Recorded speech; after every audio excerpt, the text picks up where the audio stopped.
Là, ça commence là. Eh ben, bonjour à tous, moi je suis Thomas Courtin, je suis chef de clinique en génétique médicale à la Salpêtrière. Alors, donc en génétique, ce qui est sympa, c'est qu'il n'y a pas vraiment de journée type, moi en l'occurrence, donc j'ai plutôt des consultations le matin où je vois entre 4 et 6 patients, atteints de maladies rares plutôt neurologiques.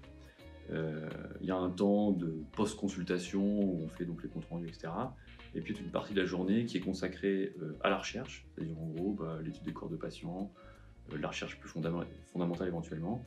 Et puis une partie de staff où on rediscute des dossiers, des staffs dysmorphologie, des staffs en radiologie, etc. Généticien, tu seras amené à prescrire des analyses de génétique pour des patients vus en consultation. Avec la mise en place du plan France Médecine Génomique, tu pourras même prescrire une analyse génome complet.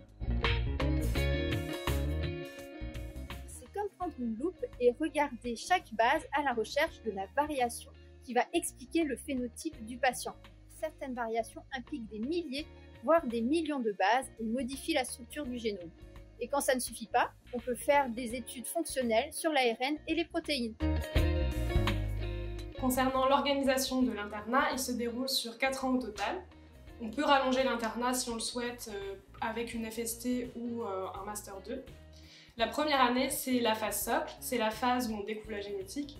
On doit faire un stage en génétique clinique et un stage au laboratoire. Ça peut être soit en cytogénétique, soit en biologie moléculaire. Ensuite vient la phase d'approfondissement qui dure 2 ans avec un stage obligatoire en génétique clinique, un stage obligatoire au laboratoire de génétique et 2 stages libres donc, qui sont réalisables dans l'ordre que vous souhaitez. Ça permet de découvrir d'autres champs de la médecine comme la cardiologie, la pédiatrie, l'oncologie, etc. Et c'est également l'occasion de se surspécialiser dans un domaine en particulier.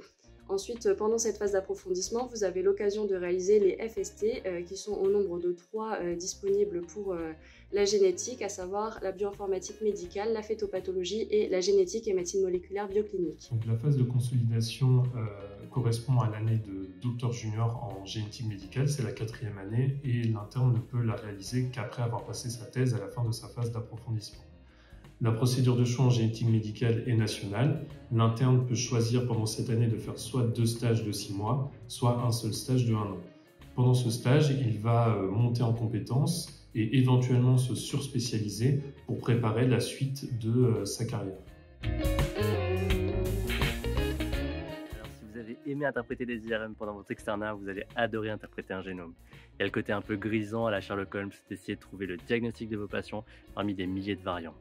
Surtout, cette formation mixte clinico-biologique fera de vous un acteur privilégié de la médecine personnalisée qui va changer la santé de demain.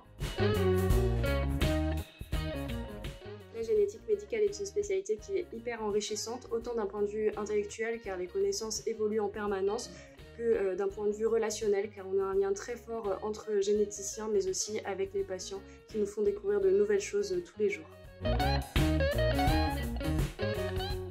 La génétique, c'est une discipline qui est hospitalière, mais sans ligne d'hospitalisation. C'est-à-dire qu'en fait, on n'a aucun patient évidemment qui reste dans le service la nuit, donc c'est une pratique qui est très spéciale par rapport aux autres spécialités de la médecine.